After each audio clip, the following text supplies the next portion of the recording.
Good afternoon and welcome to CEC Gurukul lecture. In today's lecture, we are going to talk about unpaid domestic work, and this is part of the series on sociology of work.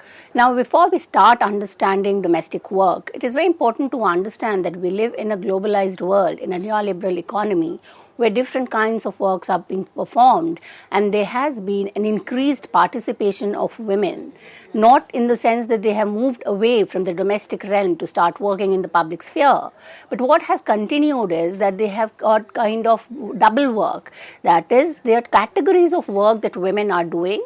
Some are compensated with wage or salary, piece rate, various kind of economic compensation, while there are other kind of work which is kind of assigned to the female or women, which is considered as domestic work. Now, when we talk about domestic work or we talk about unpaid domestic work, it's always important to kind of begin with this understanding that when women are doing domestic work, that is, they are working within the realm of their house, doing caregiving, cleaning, and other family related work, it is uncompensated. That is, there's no economic compensation for it. But when the same kind of work is being done by someone outside, that is not a part of the family member, and most of the time it could be a female or a male, it gets compensated. So how do we understand this kind of differentiation in terms of understanding what is work? So in sociology of work, a lot of contribution has come in from the feminist, sociologist and anthropologist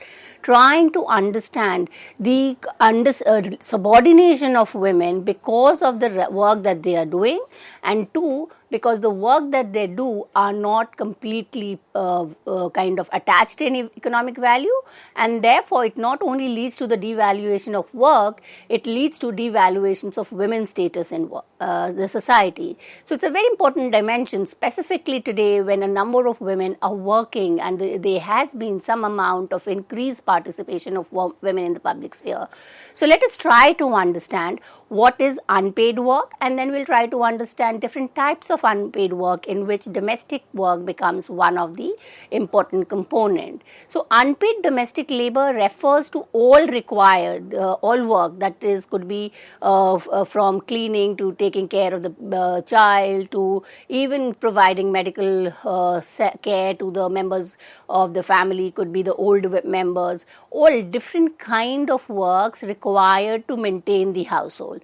And in the recent time, when we talk about women in the urban context, and we kind of talk about women having the capacity to learn, to read, write, do online, so it has further kind of added to the list of work that they are doing. So it's all this household work, then works groceries, shopping, cooking, cleaning, a wide plethora of work that belongs to the domain of the women, and they are supposed to be kind of responsible for doing this.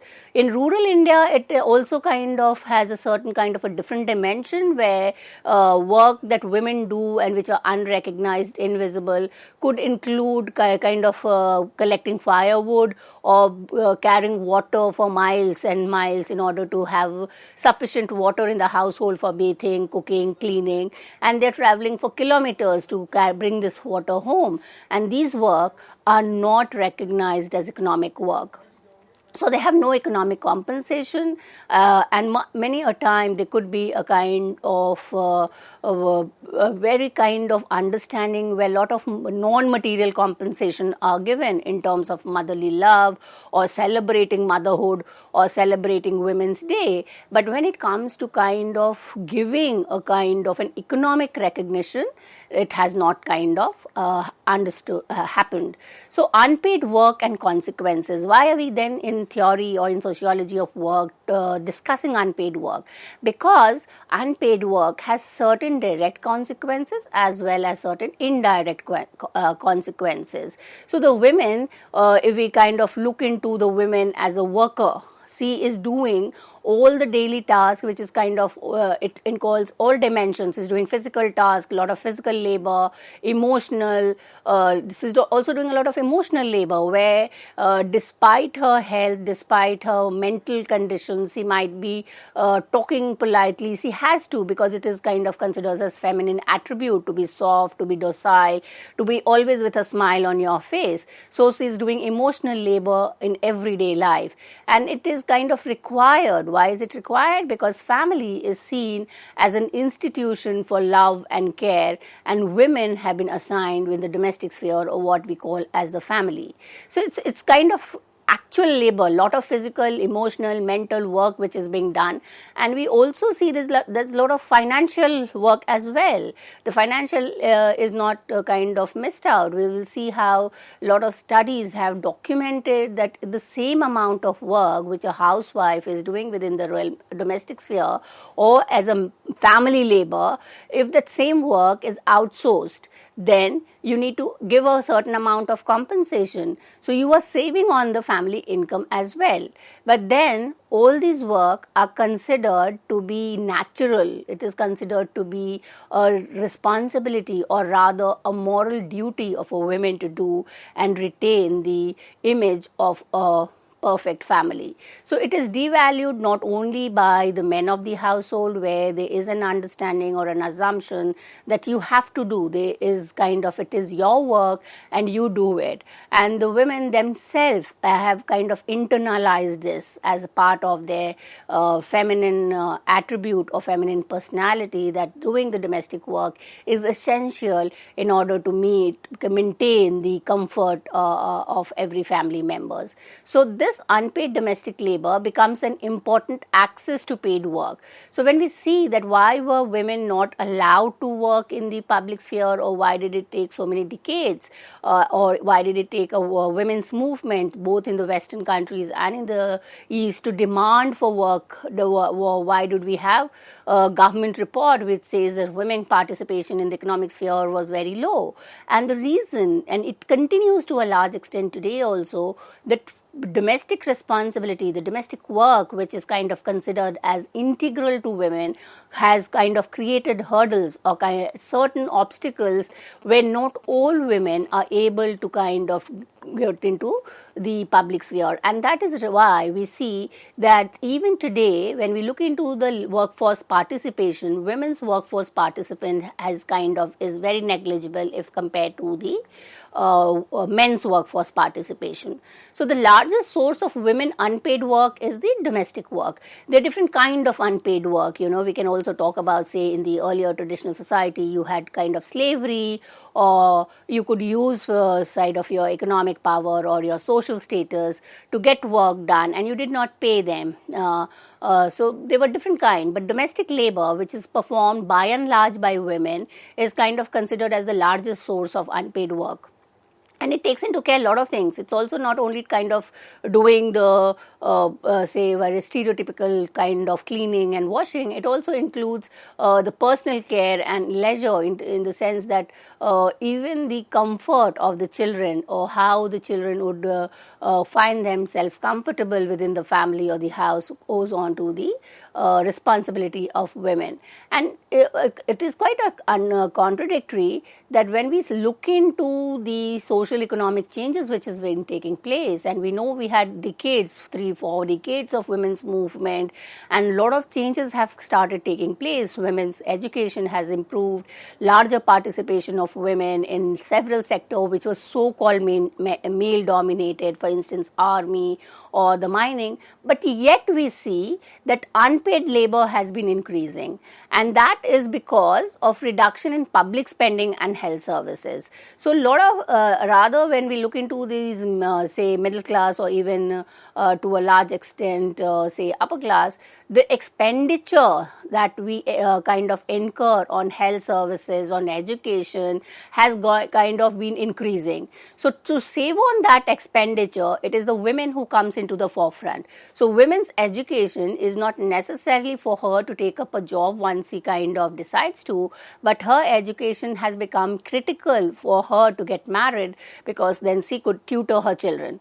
So similarly, she has to be kind of imbibing all the say characteristic of a medical professional. Say you have to be calm, you have to be patient, and you have to ensure that you take care of the medical responsibility within the family. So we see the plethora of work that women used to do earlier kind of has increased, and therefore it then starts questioning on the women's well-being. What is well-being, or how do we look into women and well-being in contemporary society? How does women balance both the work, the professional work is doing, and the domestic work which has to be done? And obviously, and to a large extent, to be very kind of a critical of the government policies, they don't look into these. So there's some amount of gender blind policies which are not kind of looking into the way in which women's labor is both at the same time underpaid and unpaid.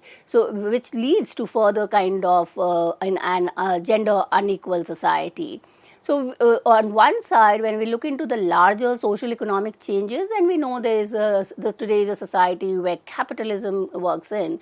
Capitalism in the sense that everything is geared to the market. The market has kind of had a control, not only in terms of exchange of goods, but in services which were a part of the public sector, but also it has to a large extent entered into the private realm, where entertainment, leisure has all been capitalized. So when we look into capitalism and its impact on work, we see that there are certain changes that has resulted.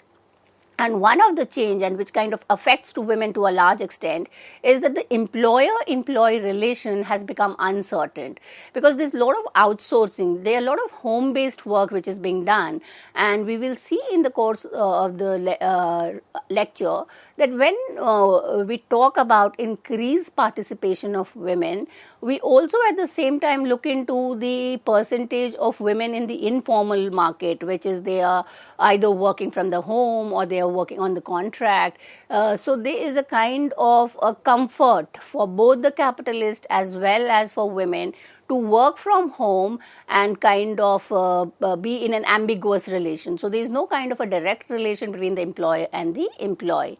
Then because much of the work is not in the public sphere, which is not taking place in the, say, the factory or the workshop, the hours of work, so if we go by, say, the laws or working hours, it says 8 to 10 hours, and beyond that you will get an overtime. But when we look into the work that women are doing, in kind of burdened with the domestic work plus the outsourcing or part-time work they are doing, there is no kind of a limit. There is no kind of an overtime which a women can kind of demand. So there is no length of work which is decided, and it kind of it could kind of overlap. They are doing both domestic work, that is taking care of the child, at the same time doing their professional work. The third consequence of the capitalism or its impact on work is that women have got this opportunity, and this is obviously something that is kind of taking women's question to a positive side, in the sense that women have got more opportunity today to work out.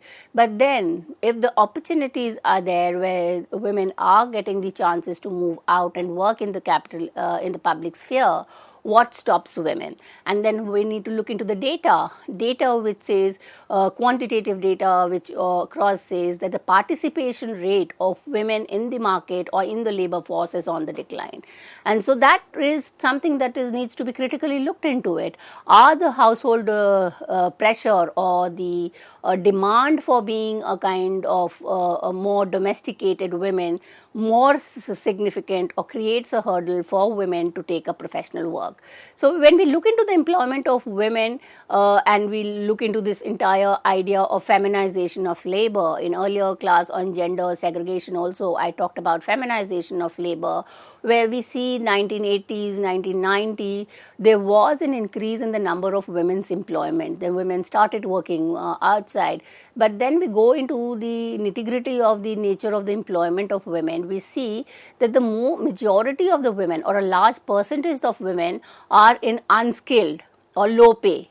So they are mostly on the margin. They are kind of just say for instance, if you look into the example of textile or the garment industry, from where this concept of feminization of labor comes in, we see they were either kind of buttoning or they were doing the ironing of the clothes. So these are all unskilled, semi-skilled and low paid kind of work which is being done. So when we talk about increased employment of women or the feminization of limit, we also see that there is when women starts participating in the public sphere, there's some kind of threat that the men experience, and this can be experienced at two levels.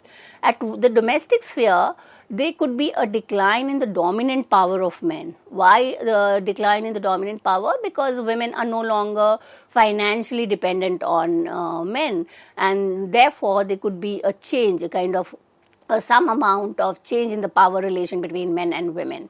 When we look into the public sphere, then there could be kind of this understanding that this work women cannot do, or this is only a abled body can do. These becomes kind of irrelevant, because now women are doing all kinds of work. They are kind of no work which could be discriminated or could be differentiated on the line of physical capability. So less demand for more abled bodies, or what we could call male-dominated sectors or industries. Therefore, in order to kind of bring back the balance, and this is kind of a argument coming in from a number of feminists, that why do we see this withdrawal from the market, or why is there a certain decline in the labor force participation, is that they want men kind of does not feel comfortable in terms of women's participating in the labor force. So they want to withdraw the women and kind of restrict them to the domestic work. So when we see division of labor, because if you look into this whole concept of division of labor, traditional society, which was say family based or subsistence economy, the division was kind of a very clear in the sense that men used to do outside work like gathering food or going to for hunting, and women were by and large doing work within the domestic sphere. And as a kind of socio-economic change starts taking place, division of labor becomes a little complex, and it kind of creates a certain kind of a dichotomy, or there is a kind of a men's work and women's work are considered as pole apart, and there is a kind of a gendered understanding of the nature of work. So on one level we see men are considered as breadwinner. This is kind of a taken for granted assumption that the men are the primary earners, the women's are the secondary work. So again, there's a lot of studies, feminist work, which will tell us that in families where the men's earning is kind of good enough, or it is kind of a status, that upper class women may not be taking part in the labor working in the public sector, because it is against the what you would call as the status of the family. So as soon as the economic condition of the family improves, women withdraw from the market, and then they kind of become homemakers. They are kind of committed to make the family kind of a perfect family, or something that can everybody is happy and satisfied. The second dichotomy we see is between the public role and the domestic role. So when we say that men are the breadwinners, or they are the primary earners, therefore it attaches a higher value to the work which is done in the public sphere, because they are working in the public sphere.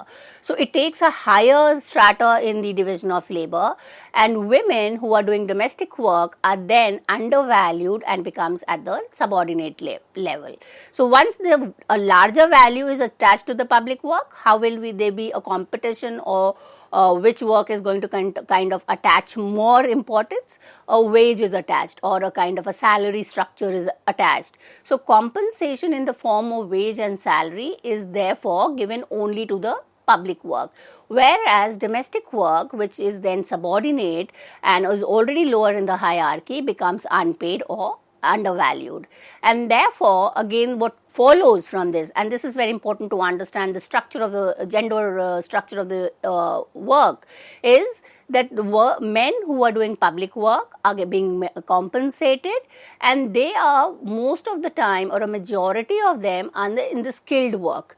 They have got the required training and they've got the required skill, and we know, like when we look into the wage structure or the salary structure of the work, we know that the more skill you have or more technically you are more profound, you will kind of get a higher salary or a higher perk. Whereas women who are in the domestic work doing undervalued, invisible work, they are largely employed in the lower skill, underpaid and unskilled work. So data will again tell us that there is a high percentage of women who are working in the informal sector, and large number of, say, what we call as work from home or part-time work are not even counted in terms of doing any kind of quantitative study. So that kind of gives us the gender dichotomy between women and men, and women as becoming the subordinate status.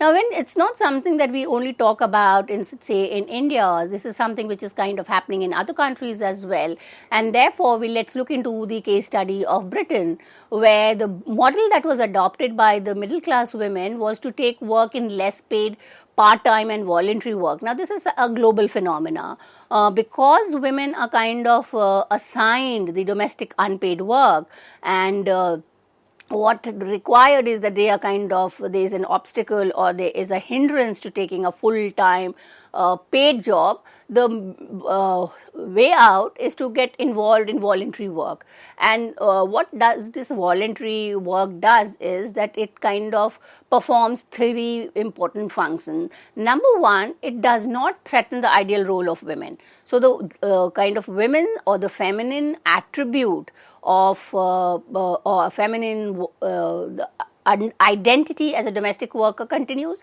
because she's doing the larger part, is she's doing her domestic work.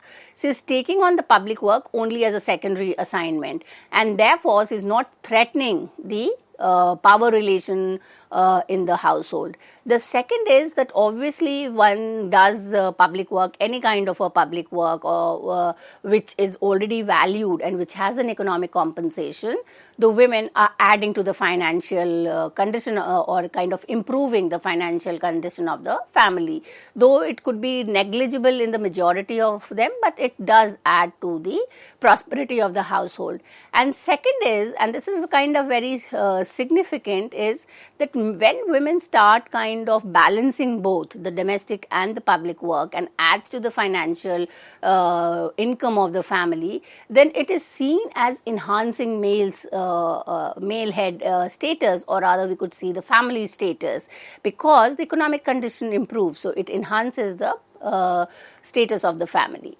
Now, when we look into the types of work, or in order to understand what is unpaid domestic work, we realize that census data in 1881 made a distinction between paid public work and unpaid domestic work. So this is the dichotomy which is we understood also with reference to the division of labor and gender. So when we talk about paid public work, it is obviously the work where a larger percentage of the workers are the men. They are highly compensated, and it kind of is at a higher hierarchy. Whereas the unpaid work, is the work which the women are doing either as domestic or family labor, or even in terms of doing it for the market. So work is defined that can add value to the production of goods and services. That how do we define work? So when we look into the public paid work, it is adding a value, and that value leads to a profit to the producer, and therefore from the profit the wage comes in.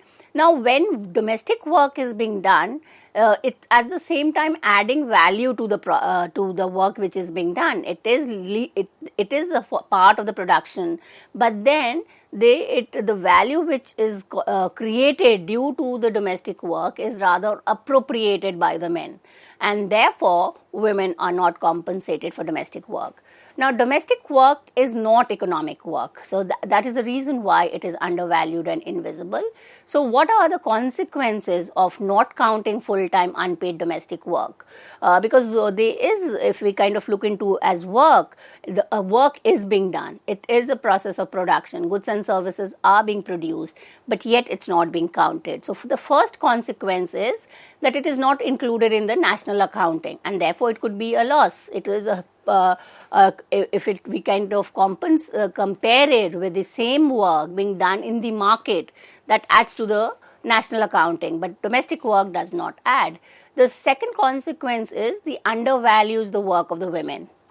And therefore, when we say that the work is undervalued, it kind of attaches a subordinate status to the women. Kind of the same work, for example, say women is kind of teaching the children, or say after the children come from school, is helping them to do their kind of work that has been assigned in the school, is given to a tutor. You have to pay the tutor amount. And if we look into, say, the education and the number of online tuition and online coaching industry that has come out, it is kind of a heavy on the kind of very expensive for many middle class family to afford that expensive tuition. So it is the women who comes into the rescue, but why? Because it saves on the financial part of it. So we need to kind of arrive at an understanding that unpaid domestic work has to be recognized. It has to be kind of compensated, and therefore there's an economic benefit, and to consider work, unpaid work, as legitimate work. So the value of unpaid domestic and care work done by women is estimated to be 13% of the global GDP. And it could be in India, it could be kind of because larger percentage of women are kind of withdrawing themselves from the market and doing domestic work. The statistics could be as far as 39% in the current GDP. That is, a larger chunk of the protective potential is not even included in the monetary calculation. So we need to kind of look into this idea of separating home and work. So traditionally, women were kind of assigned the domestic sphere. Their home belonged to them. It was a feminine domain, and whatever they did was not compensated. But now, within that same realm, if outsiders are coming and doing, it is compensated. So what does it lead to? It leads to exclusion of men from the domestic work, and at the same time, exclusion of women from the public work. So we need to kind of do away with this dichotomy between home and work. And according to Galbraith, women are crypto servant. What does that mean? It says that she claims her service available to men. Women are ready to perform service for the kind of men, and in that way, it kind of leads to re-strengthening of patriarchal ideology.